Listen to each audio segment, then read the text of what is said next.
अस्सलामुअलैकुम। Eight class आज हम हमारा जो सोशल स्टडी का जो पीरियड है उसमें हम पढ़ेंगे पॉलिटिकल साइंस। पॉलिटिकल साइंस में हमारा जो पहला चैप्टर है वो है द इंडियन कॉन्स्टिट्यूशन। कॉन्स्टिट्यूशन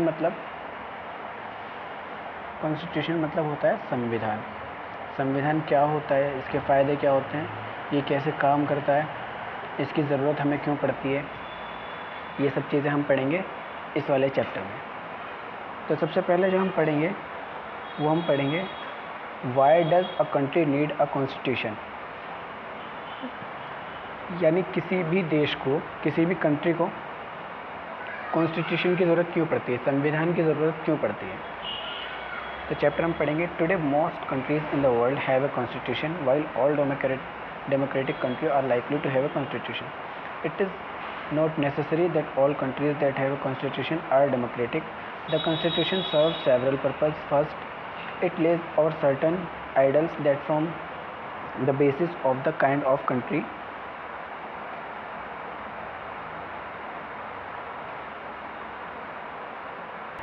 तो यहाँ पर हम पढ़ेंगे कि हमें संविधान की ज़रूरत क्यों होती है। सबसे पहले तो it lays out certain ideals that form the basis of the kind of country that we as citizens aspire to live in. Or put another way, a constitution tells us what the fundamental nature of our society is. A country is usually made up of different communities of people who share certain beliefs but may not necessarily agree on all issues. तो संविधान का सबसे पहला काम होता है उन सारी चीज़ों को एक साथ रखना,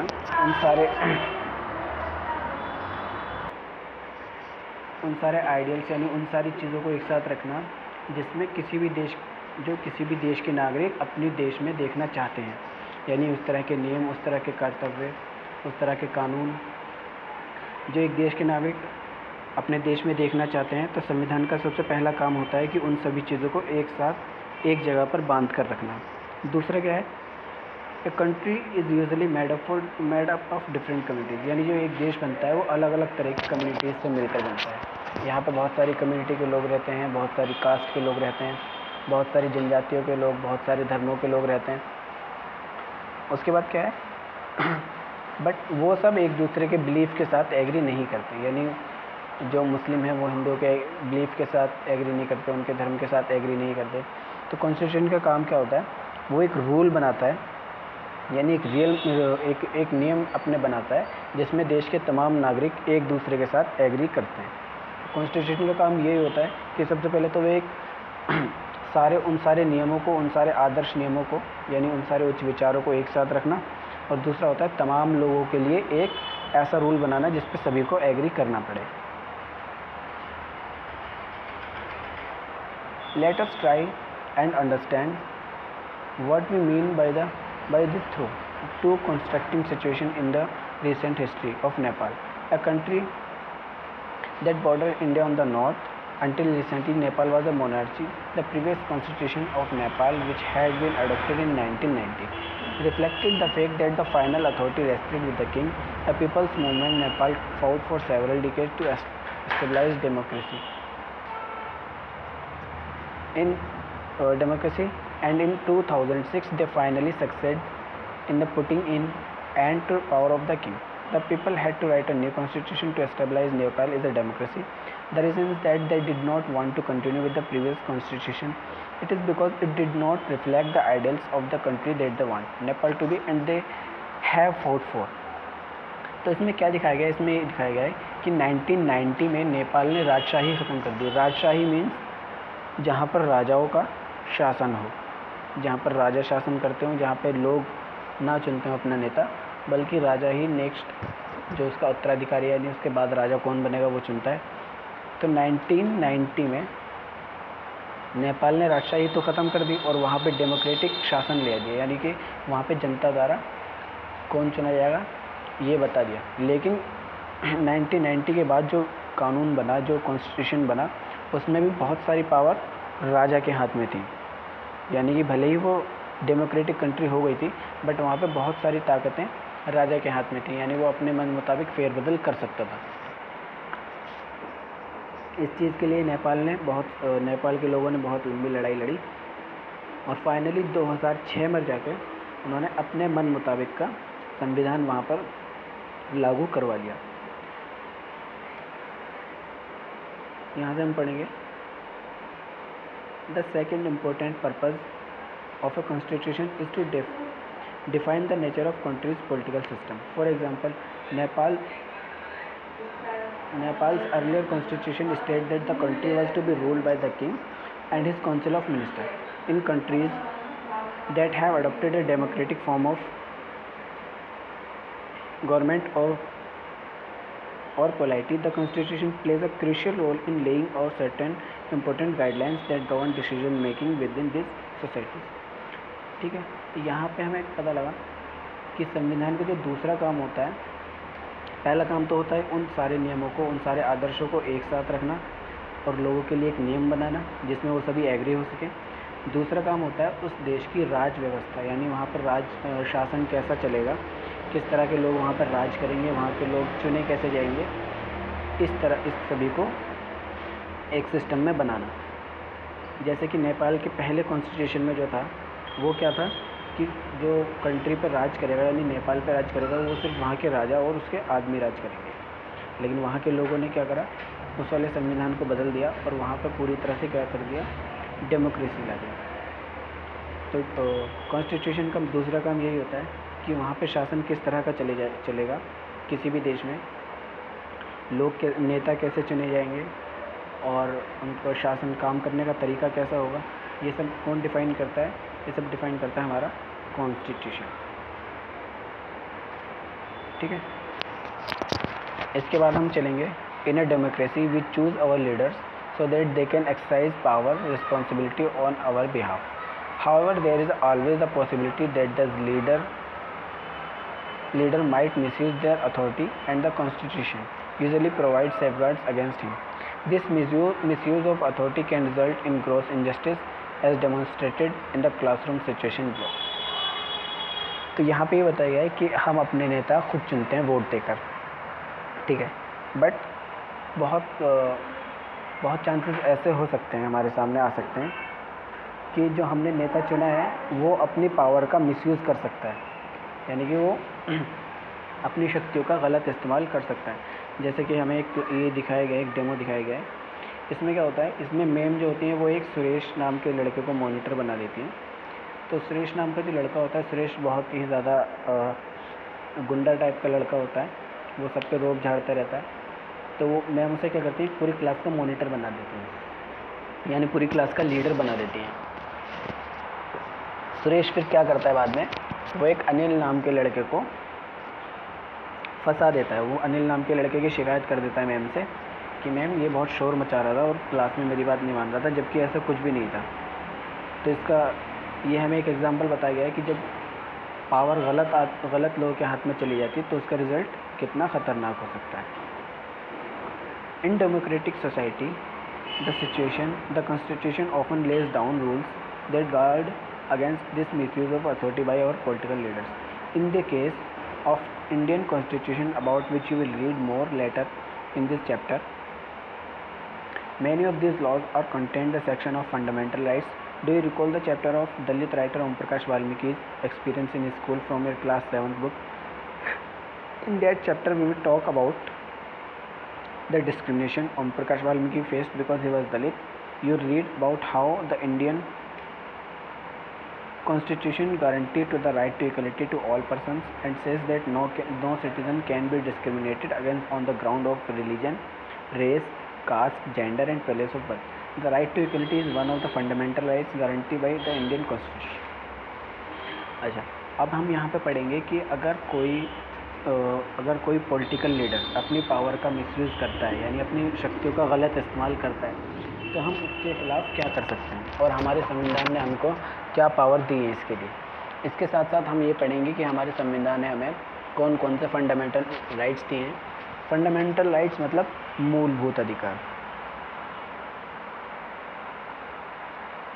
फंडामेंटल राइट्स होते हैं हमारे मूलभूत अधिकार जो संविधान की कुंजी माने जाते हैं, यानी संविधान इन पे टिका हुआ है। मूलभूत मतलब जो संविधान की अंतरात्मा पे बसे हुए हैं। पूरा संविधान हमारे किस पे टिका हुआ है? फंडामेंटल राइट्स पर।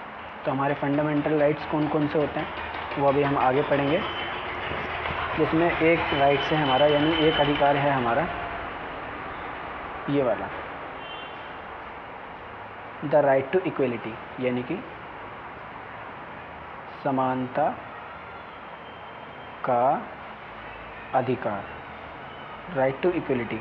राइट टू इक्वलिटी क्या कहता है? आर्टिकल 15 में राइट टू इक्वलिटी में बताया गया है कि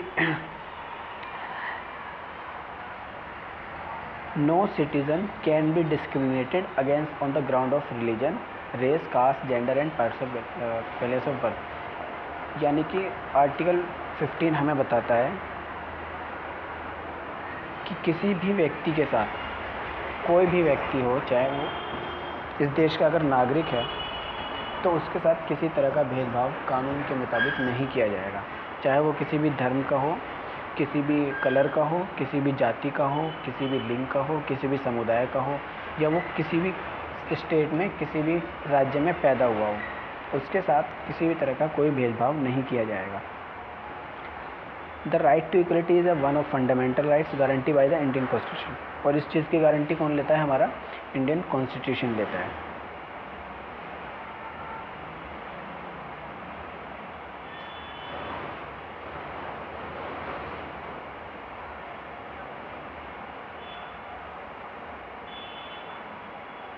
Another important function that a constitution plays in a democracy to ensure that dominant group does not use its power against other less powerful people or group.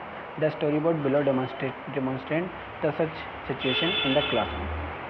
तो संविधान का पहला काम तो होता है राइट टू इक्वलिटी। उसका एक और काम होता है हमारे सामने कि वो समाज में जो बड़े ग्रुप्स हैं, जो यानी जो बड़े पैमाने पर लोग मौजूद हैं, जो शक्तिशाली लोग मौजूद हैं, उनसे छोटे लोगों को, यानी कमज़ोर लोगों को, या जो कम नंबर्स में कम लोग जो हैं, माइनॉरिटीज़ जो लोग हैं, उनको बचाना। कैसे? अभी हम देखेंगे कि इस क्लासरूम में क्या होता है। दो ग्रुप्स होते हैं, एक बॉयज़ का ग्रुप और एक गर्ल्स का ग्रुप। बॉयज़ का ग्रुप कहता है कि हम क्रिकेट खेलेंगे, लेकिन गर्ल्स का ग्रुप कहता है कि हम वॉलीबॉल खेलेंगे। तो फिर मैम कहती हैं कि ठीक है, आप लोग अपने हाथ ऊपर करो, जो जीतेगा हम वो गेम खेलेंगे। तो क्लास में लड़के ज़्यादा होते हैं, तो इस वजह से क्या होता है कि लड़के जीत जाते हैं और फिर उन्हें सबको क्रिकेट खेलना पड़ता है।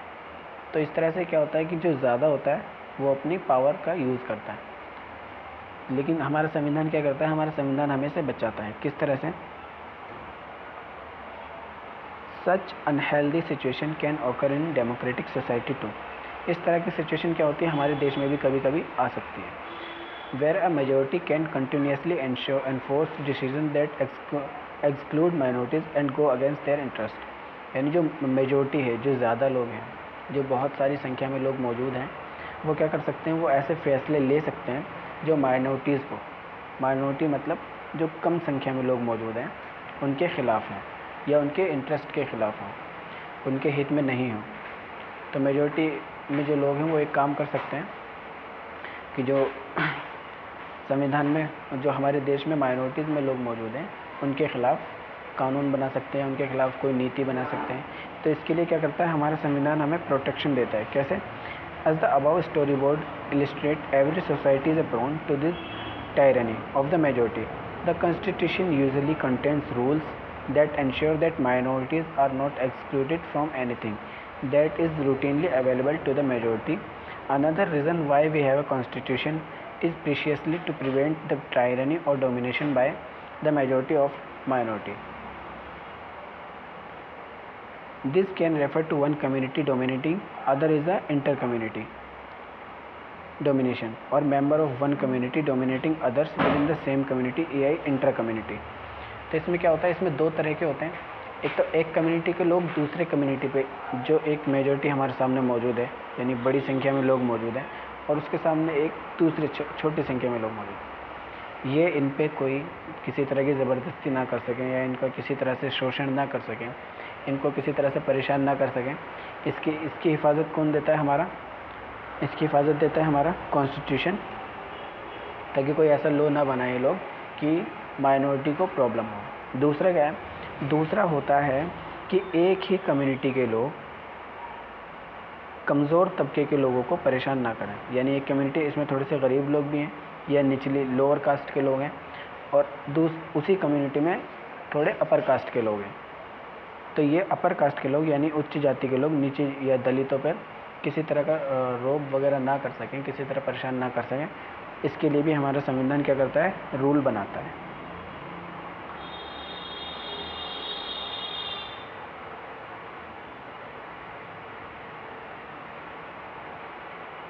The third significant reason why we need a constitution is it to save us from ourselves, यानी कि हमसे ही हमारी हिफाजत करना।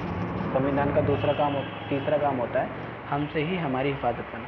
पहला काम तो संविधान का होता है कि वो नियम बनाता है ताकि सभी लोग उस नियम को माने और सभी लोगों के साथ इक्वली बिहेव किया जाए।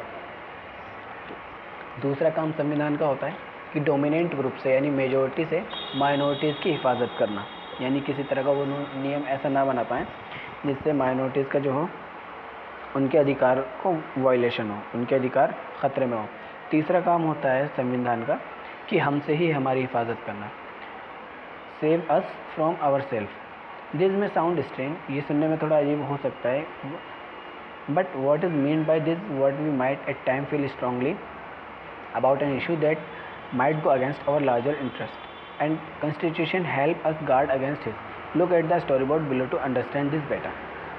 तो हमसे हमारी हिफाजत करना, ये थोड़ा सुनने में अजीब सा वर्ड लगता है कि हमसे हमारी हिफाजत कॉन्स्टिट्यूशन कैसे कर सकता है, यानी हमसे हमारी हिफाजत करने में कॉन्स्टिट्यूशन किस तरह हमारी हेल्प करता है।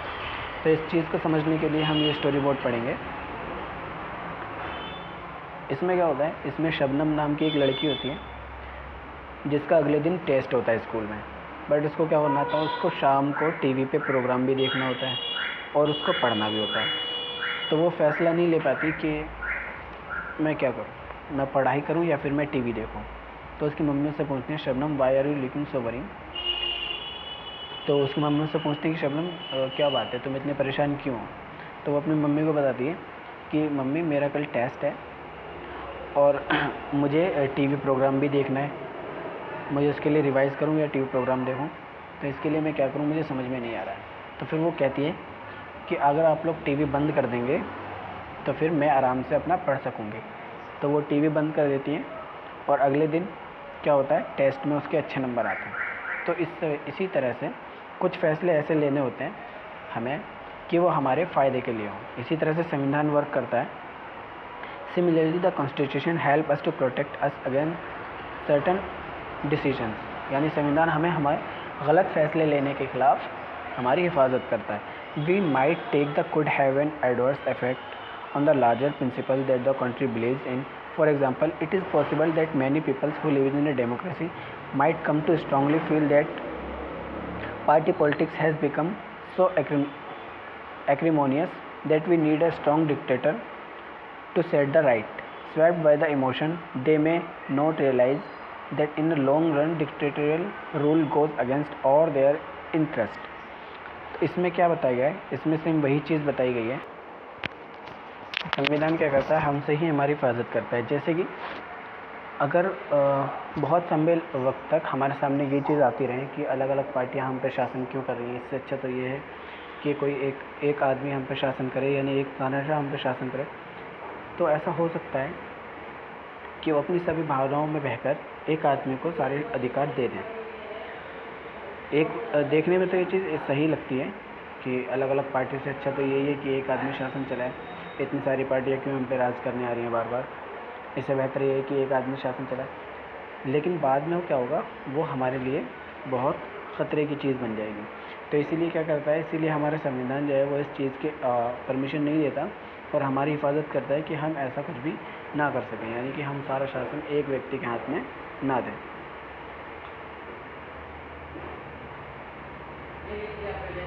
Now let us try and understand the way in which the above points get translated into certain ideas and rules by studying some key features of our Indian Constitution.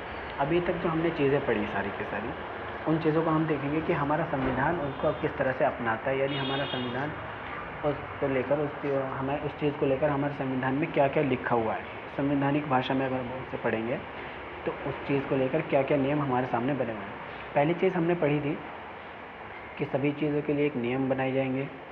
दूसरी चीज़ minorities की हिफाजत की जाएगी। तीसरी चीज़ कि जो डिक्टेटरशिप है उसको अलाउ नहीं किया जाएगा। तो हमारा संविधान इस चीज़ के लिए कौन कौन से एक्ट बताता है या हमें किस तरह से इस बारे में जानकारी देता है, ये सब हम पढ़ेंगे। By the beginning of 20th century, the Indian national movement had been active in the struggle for independence from British rule for several decades. During the freedom struggle, the nationalists had devoted a great deal of time to imagining and planning what a free India would be like. Under the British, they had been forced to obey rules that they had very little role in making.